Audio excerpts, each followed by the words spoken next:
Welcome back to Interview Tips with Engineering Career Services. In this video, we'll cover how research can help you stand out during your interview. Research might be the most underrated element of the interviewing process. It is repeatedly what employers mention students need to do better. We encourage you to research the employer, the company website, and their social media to learn about their mission, principal products or services, organizational charts, current projects, target markets, clients and customers, competitors, and more. One of the benefits of research includes revealing problems and challenges of a company. Knowing this allows you to select appropriate examples and stories to share in advance. It also lets you impress your interviewer as you weave information you've gathered throughout the interview and allows you to make a more educated decision as to whether you want to work for a company. As you prepare for your interview, you can also research interviewers by reading staff bios on the company website. You can see what their core duties are and perhaps connect over other interests they mention. We discourage you from connecting to your interviewers on LinkedIn prior to or after an interview, however. Researching allows you to prepare a list of questions for your interviewers in advance as well.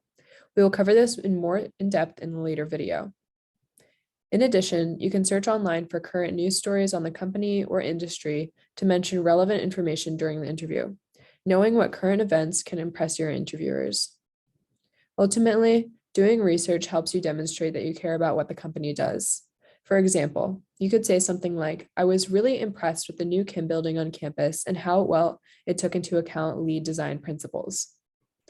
There are several additional resources you can use to do company research. You can come into our office to see work reports. These are surveys completed by students who participated in co-ops about their experiences.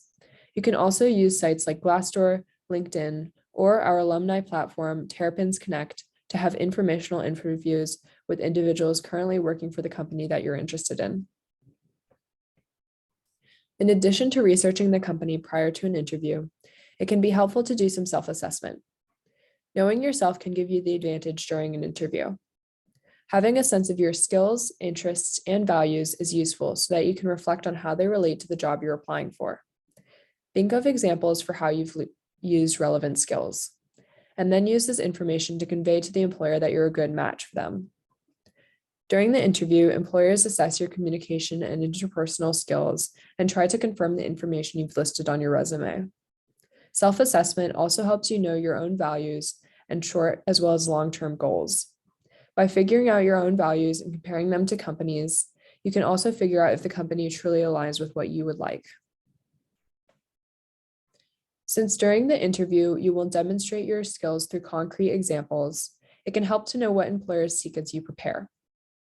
This table includes NACE competencies, qualities, and skills that employers have identified as desirable in career-ready college students.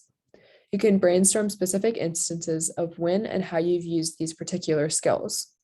Consider the course projects you've completed, teams you've participated in, extracurricular activities and leadership roles in past or current work experiences, even if they're unrelated to engineering. It may be surprising how many soft skills are listed, which is why it's so important to reflect beforehand on how you can communicate your abilities and why it's so important to have a variety of experiences. Following these tips on research will help you prepare for your interview. Next, we'll talk about what to expect during the interview process in terms of structure and questions.